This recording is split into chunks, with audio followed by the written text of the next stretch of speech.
A Bíblia diz no livro de Lucas, no capítulo 16, nos versículos de 1 a 31. Jesus disse também aos seus discípulos: certo homem rico tinha um administrador. Um dia ele recebeu uma denúncia de que esse administrador estava desperdiçando os bens dele.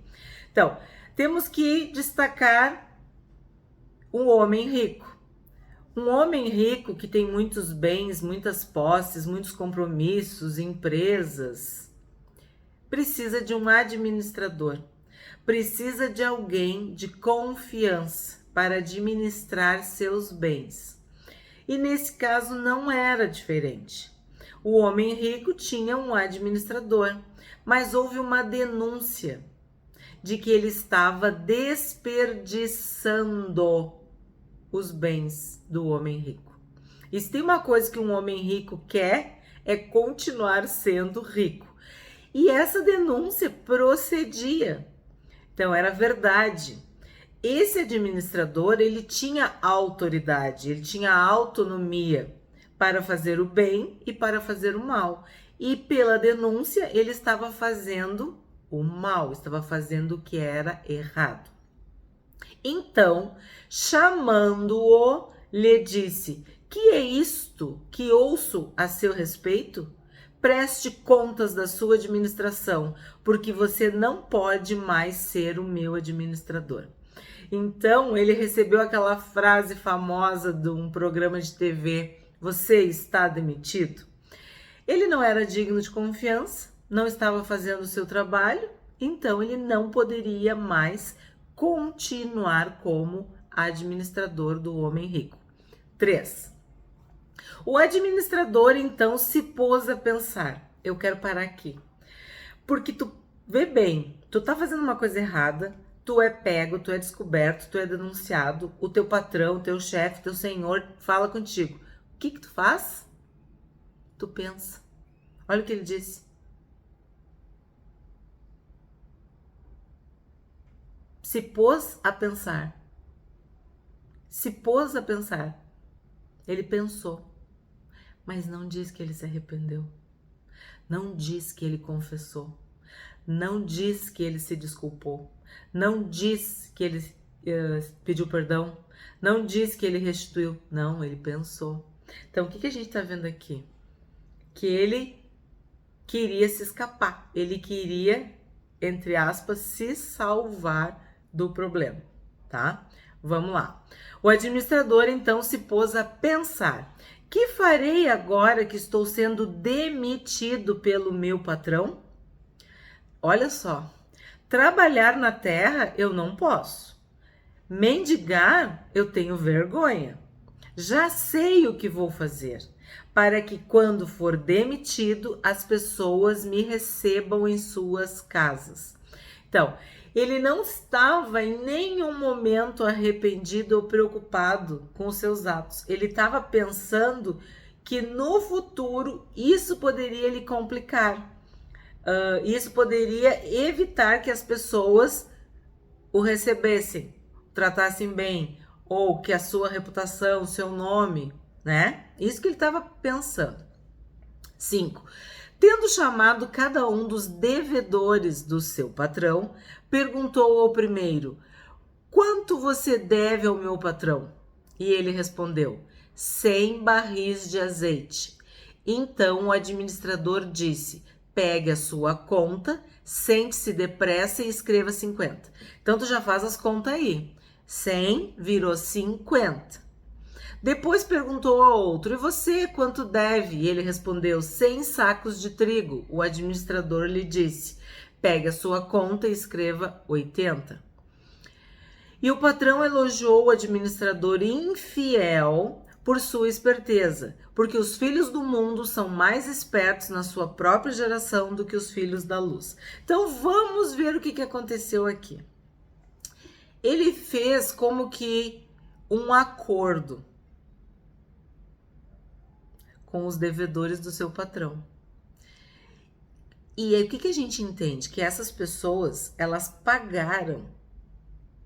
Acerte as contas. Ele tinha que acertar as contas. Ó, preste contas da sua administração. Então, o que ele fez? Ele queria que essas pessoas ficassem devendo favores para ele. E dessa forma, ele estava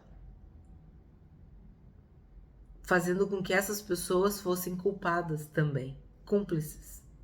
Porque se tu tá devendo 100 e tu só paga 50, tu não tá devendo.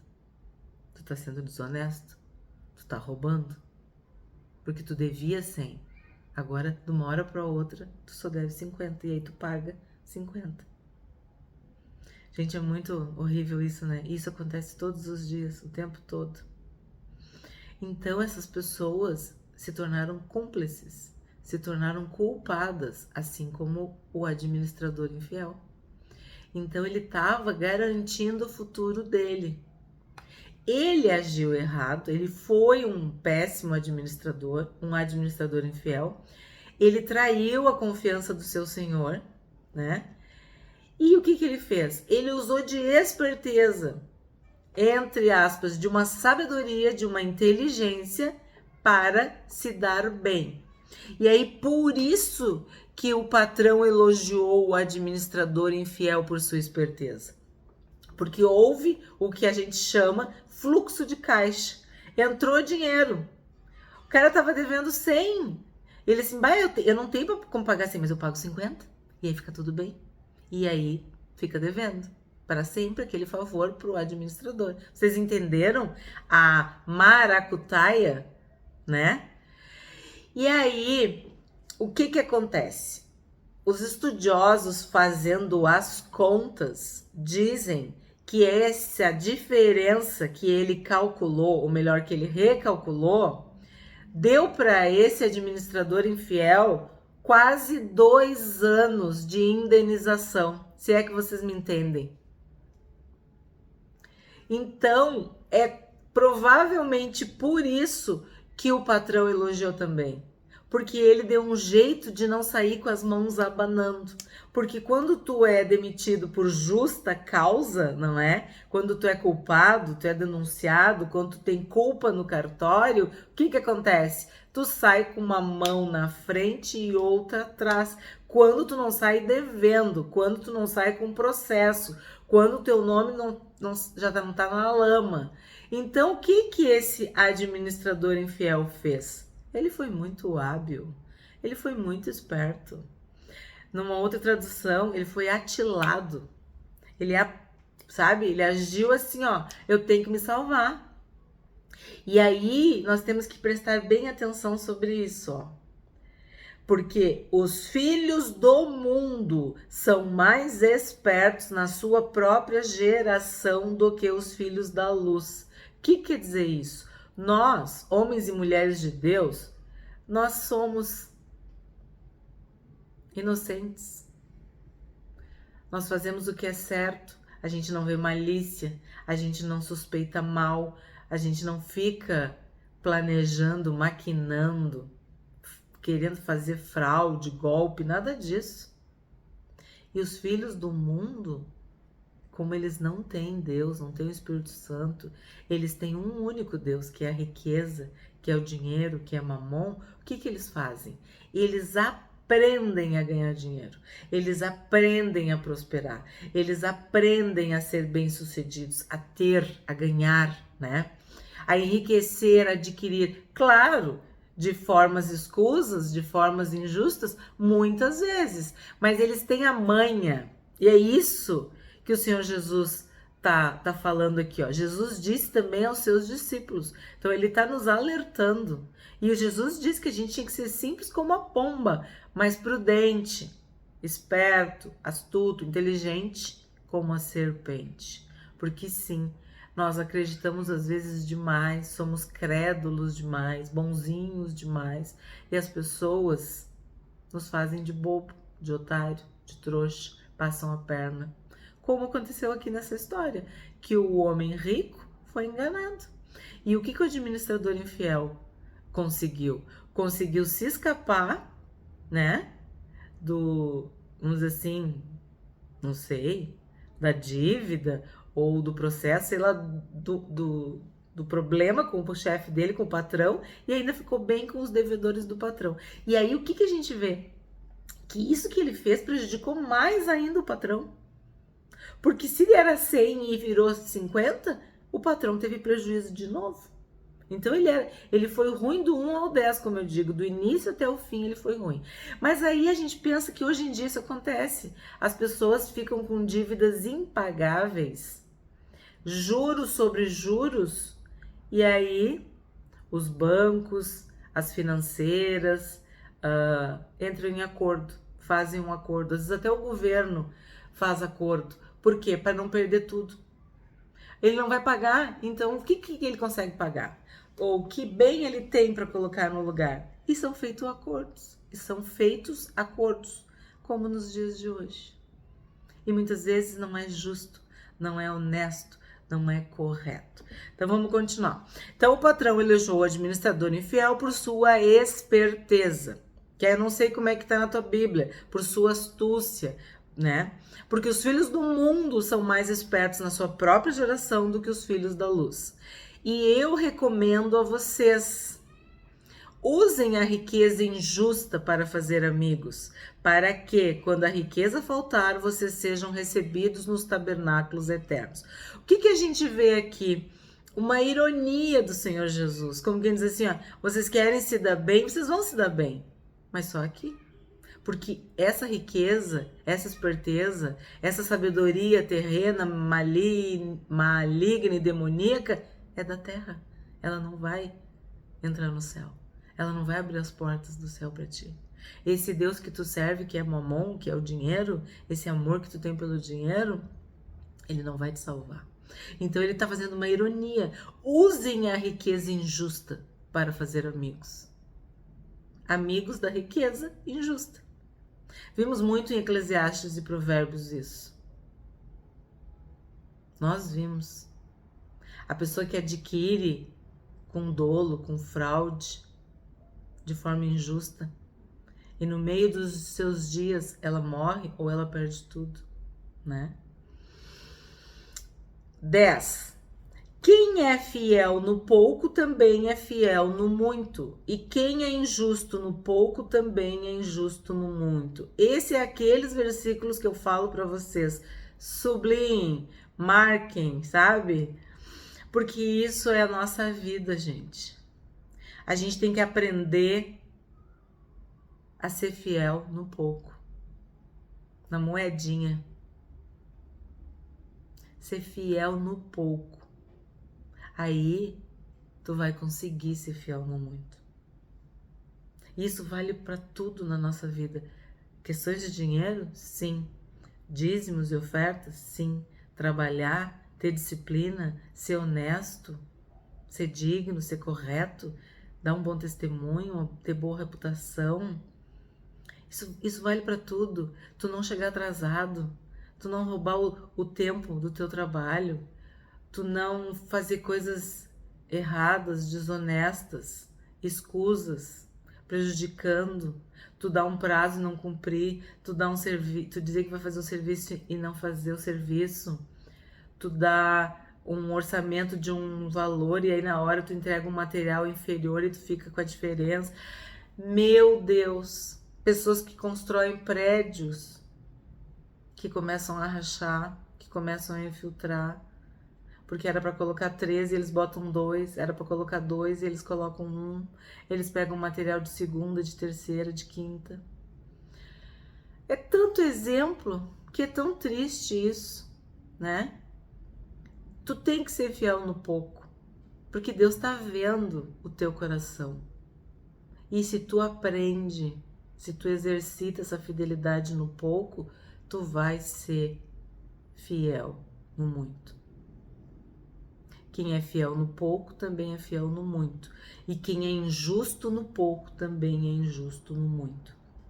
Portanto, se vocês não forem fiéis na aplicação da riqueza injusta, quem lhes confiará a verdadeira riqueza?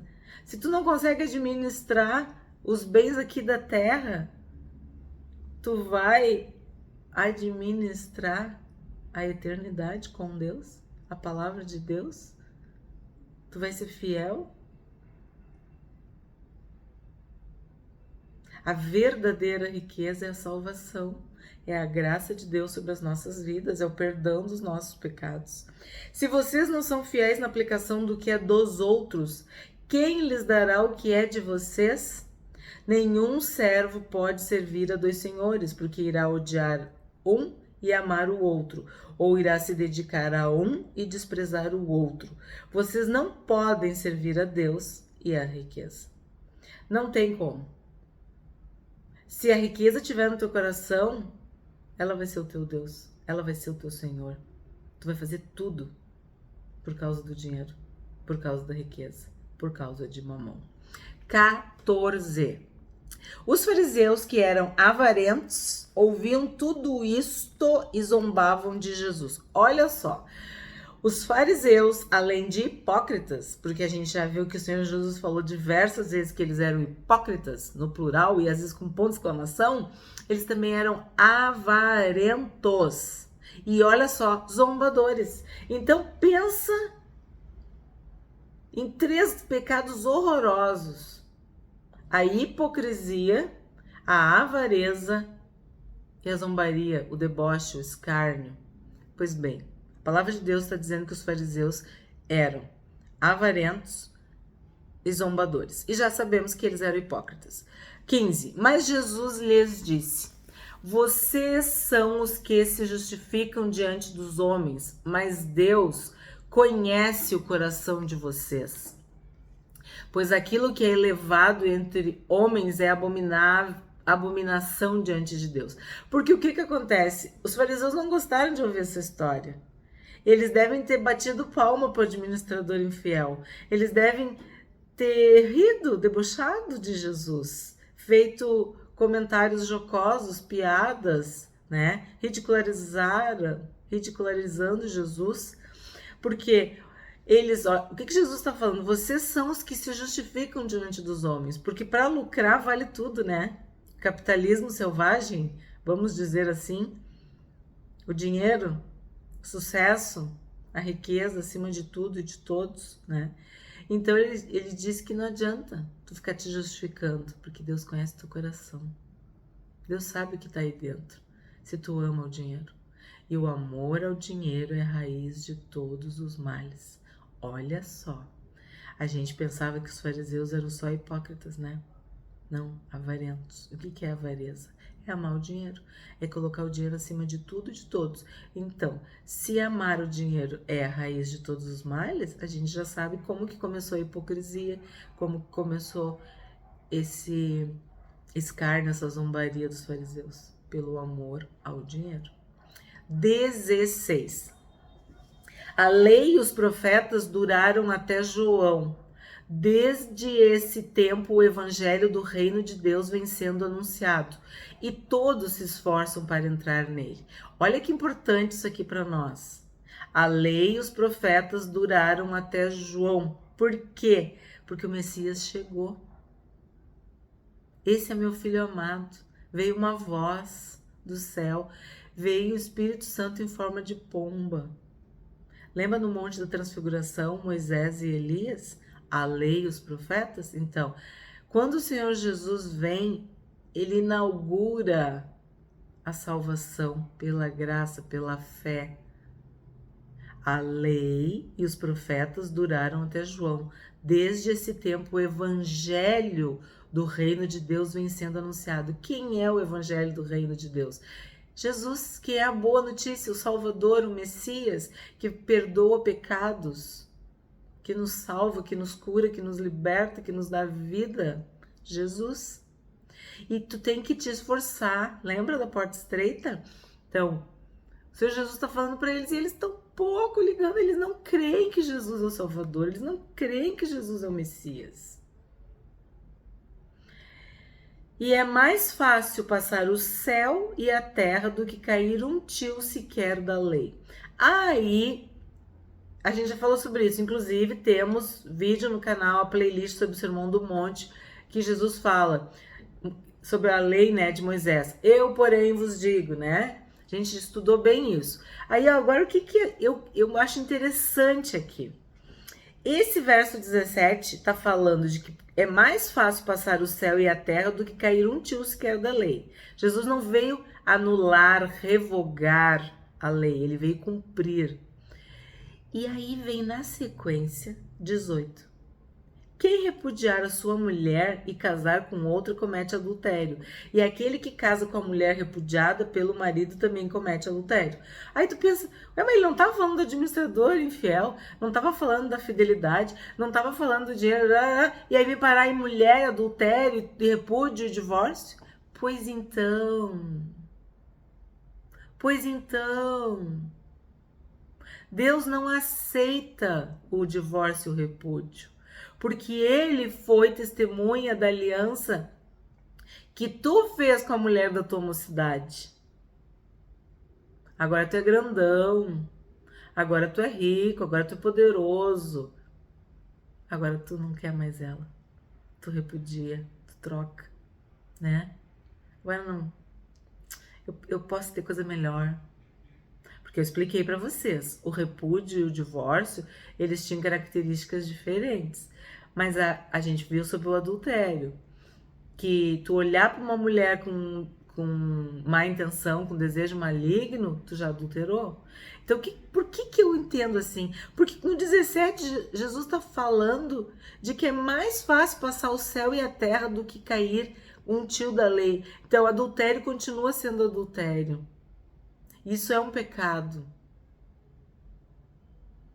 E Marcos fala, Mateus fala, e aqui Lucas tem essa notícia. Porque a gente não sabe a discussão que deu, ou aqui, ó, a zombaria dos fariseus.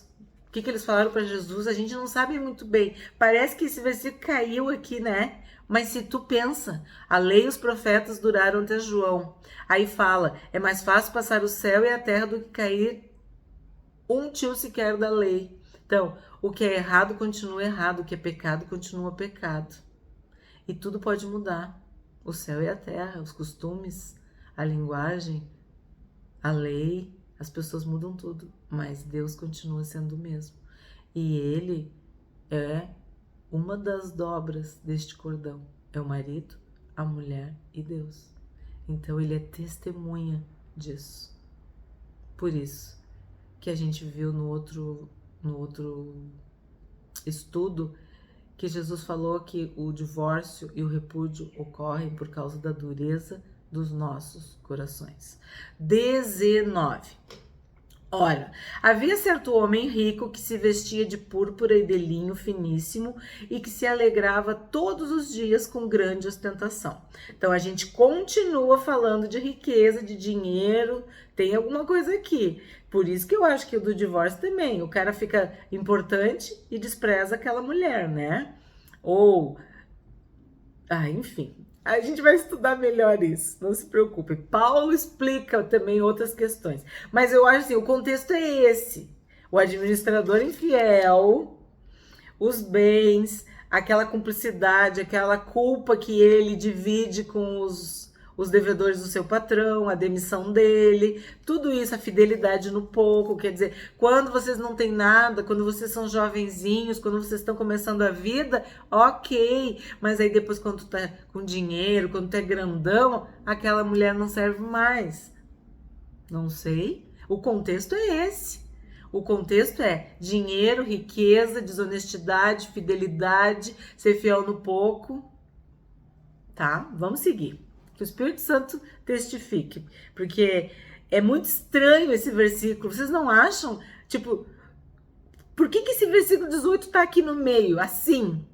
Então, a gente tem que entender, pedir discernimento para o Espírito Santo para saber o que tem a ver, qual é o fio condutor, o que o Senhor Jesus queria nos explicar.